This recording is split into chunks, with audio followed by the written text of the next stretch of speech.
Hi guys, today we're going to discuss divisional ROI and RI. Actually, before discussing that, the important part to be discussed is decentralization, which leads for a need for performance measurement. Decentralization is essentially the delegation of decision-making responsibility. All organizations decentralize to some degree, some do it more than others. Decentralization is a necessary response to the increasing complexity of the environment that organizations face and the increased size of most organizations. Nowadays, it would be impossible for one person to make all the decisions involved in the operation of even a small company. Hence, senior managers delegate decision-making responsibility to subordinates.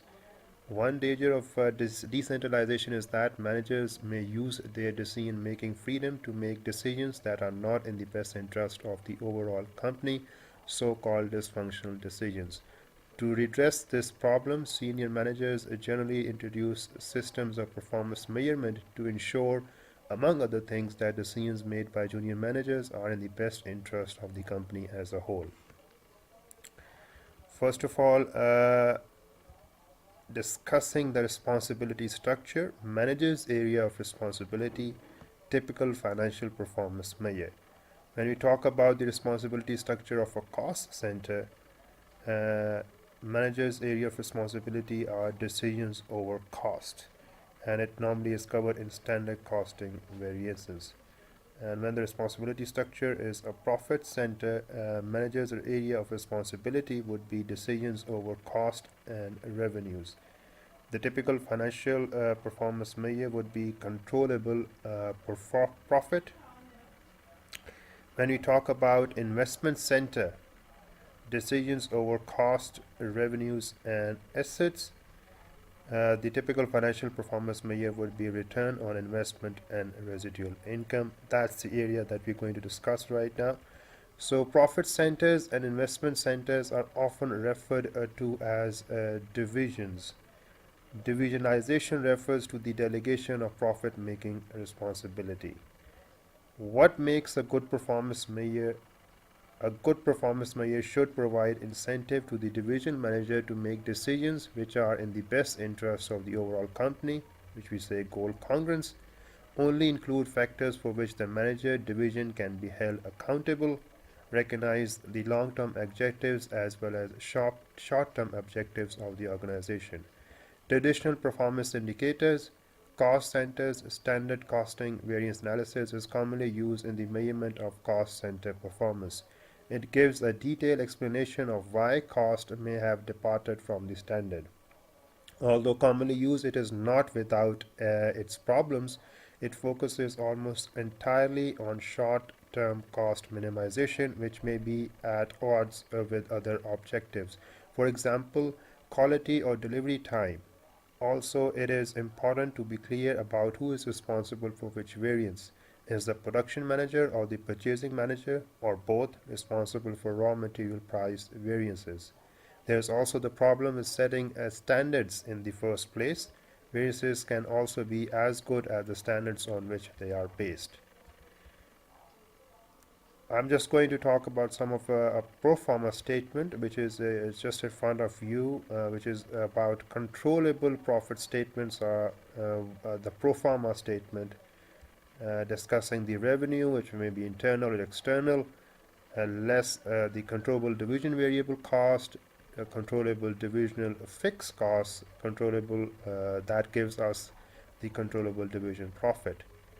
And you can deduct other traceable divisional variable cost, deduct the divisional fixed cost, you get the traceable divisional profit, and deducting a portion head office cost, you get the net profit as an end figure.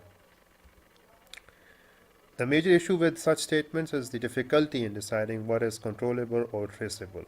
When assessing the performance of a manager, we should only consider costs and revenues under the control of that manager and hence judge the manager on controllable profit. In assessing the success of the division, our focus should be on costs and revenues that are traceable to the division and hence judge the division on a traceable profit. For example, depreciation on a divisional machinery would not be included as a controllable cost in a profit center. This is because the manager has no control over investment in fixed assets. It would, however, be included as a traceable fixed cost in assessing the performance of the division. Investment centers. In an investment center, manager have the responsibility of a profit center plus responsibility for capital investment. Two measures of divisional performance are commonly used. Return on investment, which is equal to controllable traceable profit, controllable traceable investment, and residual income is equal to controllable traceable profit and imputed interest charge on controllable traceable investment. You just have to note that I'm just going to give some of the examples that demonstrates the calculation of ROI and also some of the drawbacks of return on investment. You just have to consider division X is a division of XYZ Public Limited Company. Its net assets are currently 10 million and earns a profit of 2.2 million per annum. Division X cost of capital is 10% per annum. The division is considering two proposals. Proposal 1 is that involves investing a further 1 million in fixed asset to earn an annual profit of 0.15 million. Proposal 2 involves the disposal of assets at their net book value of 2.3 million. This will lead to a reduction in profits of 1.3 million. 0.3 million.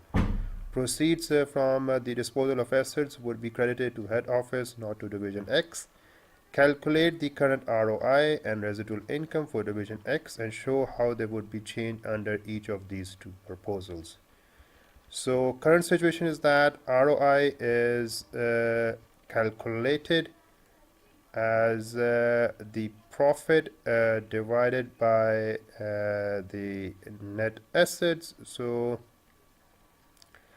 it would be 22% ROI. ROI would be the subtraction of the interest charge on net assets that is automatically deducted from the profit. So the residual income would be 1.2 million. That's the current situation that we have right now. Talking about the proposal 1, in which involves investing a further 1 million in fixed asset. So that would means that 1 million in fixed assets would have a situation like that. That would be 2.35 million as in profit divided by 11 million, as in 1 million is increased, and also to earn an annual profit of 0.15. So we have added 0.15 to a figure of 2.2 and 1 million to a figure of 10. The rate of investment would, as far as the first proposal is concerned, would have decreased from the current situation from 22% to 21.4%. And when you apply to the residual income, the 2.35 is the profit amount. You're going to apply a 10% interest rate on 11 million. Subtracting it from 2.35 gives the residual income of 1.25 million. Proposal 2 says that involves the disposal of assets at their net book value of 2.3 million. This will lead to a reduction in profits of 0.3 million. Now that's in the previous case we involved investment of a fixed asset. Obviously that would earn a profit for us, and in this example we dispose the asset, so there would be a reduction in profit. So how would be that proposal going to affect the current situation of ROI as well as the residual income? That we say there is a return on investment and residual income. So the proposal 2 will going to affect like this. Obviously the profit has been decreased from 2.2 to 1.9 million, and also the disposal of the assets has also been reduced, and that has been from 10 million to to 7.7 million. So the ROI would be 24.7%. The residual income would be 1.9 million, and applying the percentage, interest percentage of 7.7 million would be 1.13 million. That is it. So you can see that the current situation, when we dispose of the asset, the return on investment has increased, and also we see that the residual income has decreased. But as far as we going to invest in an asset, that would be a reverse effect. That means the ROI would going to decrease, but RI, the residual income, will increase. So you have to keep this in mind, that ROI will increase when there is a disposal of asset. ROI will decrease when there is an investment in an asset, but residual income will increase when there is an investment in an asset, and ROI will decrease when there is a disposal of an asset. RI will decrease when there is a disposal of asset. So under the current situation, I've discussed about all the details. So the current situation, ROI exceeds the cost of capital and residual income is positive. The division is performing well. In simple terms, proposal 1 is acceptable to the company. It offers a rate of return of 15%, which is greater than the cost of capital. However, division ROI falls, and this could lead to the division manager rejecting proposal 1. This would be a dysfunctional decision. Residual income increases if proposal 1 is adopted, as I discussed earlier, and this performance measure should lead to goal congruent decisions. In the same terms, proposal 2, as I discussed earlier, is not acceptable to the company. The existing assets have a rate of return on 13%, which is greater than the cost of capital, and hence does not be disposed of. However, division ROI rises, and this could lead to the divisional manager accepting proposal 2. This would be a dysfunctional decision. Residual income decreases if proposal 2 is adopted, and once again, this performance measure should lead to goal congruence decisions.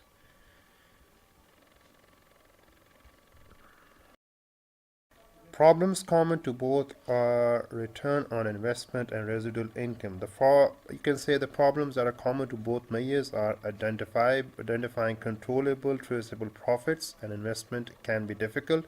If used in a short-term way, they can both overemphasize short-term performance at the expense of long-term performance. Investment projects with positive net present value can show poor ROI and residual income figures in early years, leading to rejection of profits by managers. If assets are valued at net book value, ROI and residual income figures generally improve as assets get older. This can encourage managers to retain outdated plant and machinery. Both techniques attempt to measure divisional performance in a single figure. Given the complex nature of modern businesses, multifaceted measures of performance are necessary. Both measures require an estimate of the cost of capital, a figure which can be difficult to calculate. We have an example showing that is PQR, a public limited company, is considering operating a new division to manage a new investment project. Forecast cash flows of the new project are as follows. You have year 1 to 5, year 0 to 5, 1, 2, 3, 4, 5, with the net cash flow as an with the starting from 5 and 1.4, 1.4, 1.4, 1.4, and 1.4 for all the 5 years. PQR's cost of capital is 10% per annum. Straight line depreciation is used. Calculate the project's net present value and its projected ROI and residual income over its 5 years life. Net present value, we have here, we have the net cash flow, discounted factors of 10%, and applying it to all the years will give us the present value. When you add up all the figures, starting from -5, it obviously is the cash outflow. You get all the which gives you the net present value of 0.3 million. Calculating ROI, you have year 1 to 5. You have opening investment at net book value, which is 5, 4, 3, 2, and 1. You have net cash flow 1.4, 1.4, 1.4, 1.4, and 1.4. Straight line depreciation is applying the straight line depreciation, you get the profit, and which is the return on investment would be as follows.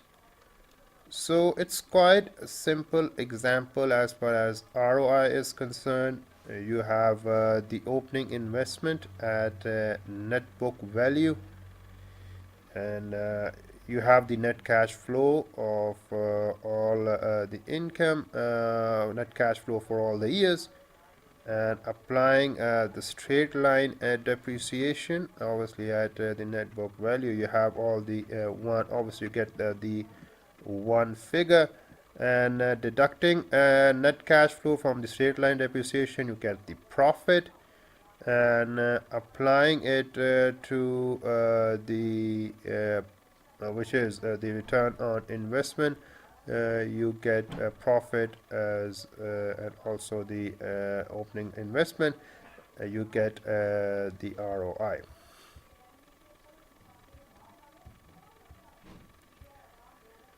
You have an example of residual income. Residual income, the years are given, the profit has been calculated in ROI as above, and when we have the imputed interest applying on this example at the interest we have already been given is of cost of capital is in 10% per annum. So the imputed interest would be as follows: 0.5, 0.4, 0.3, 0.2, 0.1. The residual income would be in the first year would be -0.1, in the second year it would be 0, in the third, fourth, and fifth years it would be 0.1, 0.2, and 0.3 respectively. So just talking about this example demonstrates 2 points. Firstly, it illustrates the potential conflict between NPV and the two divisional performance measures. This project has a positive NPV and should increase shareholder wealth. However, the poor ROI and residual income figures in the first year could lead managers to reject the project. Secondly, it shows the tendency for both ROI and residual income to improve over time. Despite constant annual cash flows, both measures improve over time as the net book value of assets falls. This could encourage managers to retain outdated assets. Non-financial performance indicators, NFPIs. In recent years, the trend in performance measurement has been towards a broader view of performance, covering both financial and non-financial indicators. The most well-known of these approaches is the balanced scorecard proposed by Kaplan and Norton. This approach attempts to overcome the following weaknesses of traditional performance measures. Single factors measures such as ROI and residual income are unlikely to give a full picture of divisional performance. Single factor measures are capable of distortion by unscrupulous managers. They can often lead to confusion between measures and objectives. If ROI is used as a performance measure to promote the maximization of shareholder wealth, some managers will see ROI, not shareholder wealth, as the objective, and dysfunctional consequences may follow. They are of little use as a guide to action. If ROI or residual income fall, they simply tell you that performance has worsened. They do not indicate why. The balanced scorecard approaches involves measuring performance under 4 different perspectives, which can be perspective 1 would be financial. You can question, how do we look to shareholders? Customer would ask, how do customers see us from the perspective of customer? From the perspective of internal profit, what must we excel at internally? And from the perspective of learning and growth, can we continue to improve and create value?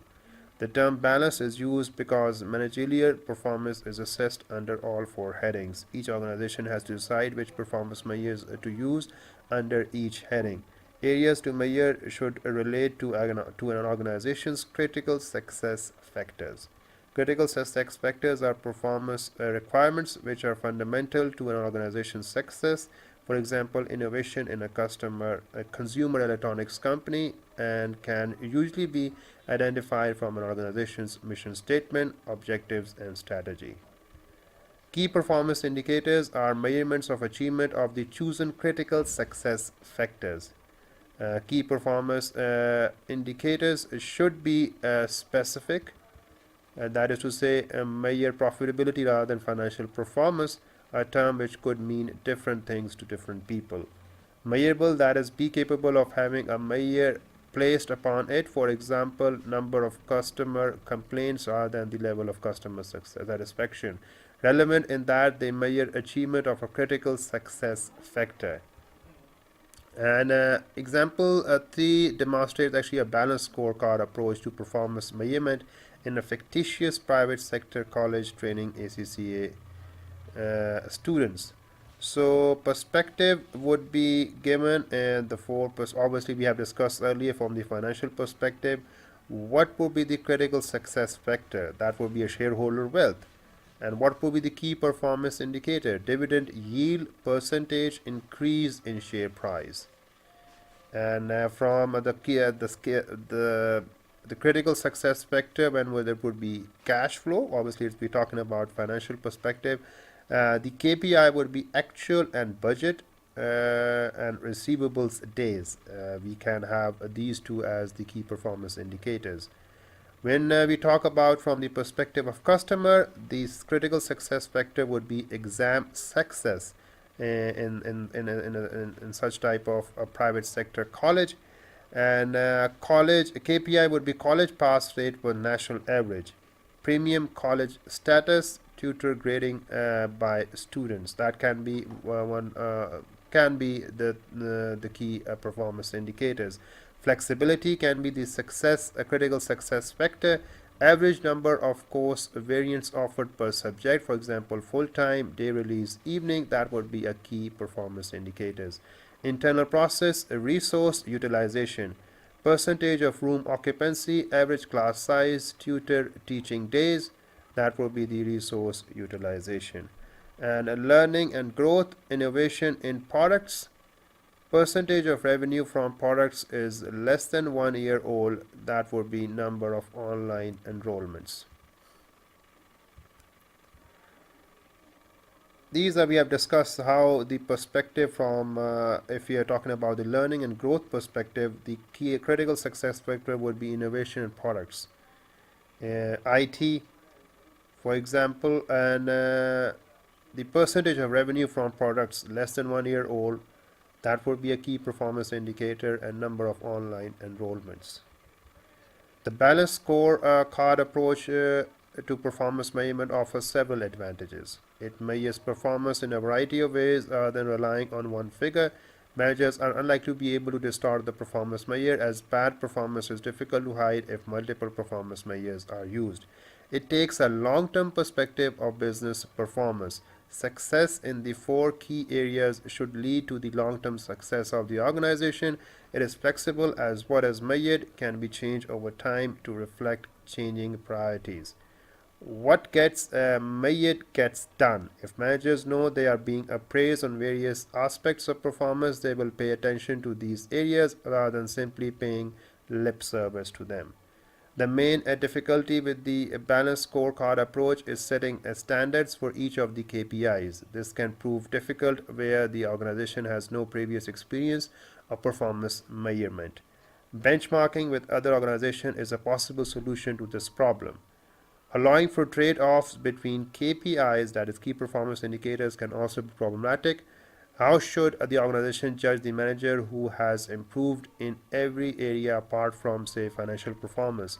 One solution to this problem is to require managers to improve in all areas and not allow trade-offs between the different measures.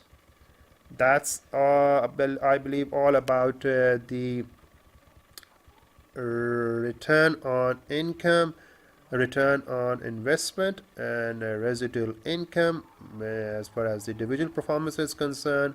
We have talked about why it is need of a measure of performance measure, obviously in terms of decentralization. So if you have any questions, if you want to ask questions about the examples that we have discussed, we can discuss in the comments section. If you have any questions regarding some of the basic concepts on ROI and residual income, we can elaborate those concepts as well in our comments section. I hope that you're going to like our video, and if there are any problem that you face in any area of the video, we can discuss in the comments section, that's for sure. I once again thank you for actually watching the full content, and just looking forward for your comments and also some of the questions relevant to that. I thank again. Keep watching our content, keep watching our videos. We hope to provide a very fruitful content on ACCA and also some other education systems and backgrounds. Thank you very much for watching again. Take care and have a nice day. Bye bye.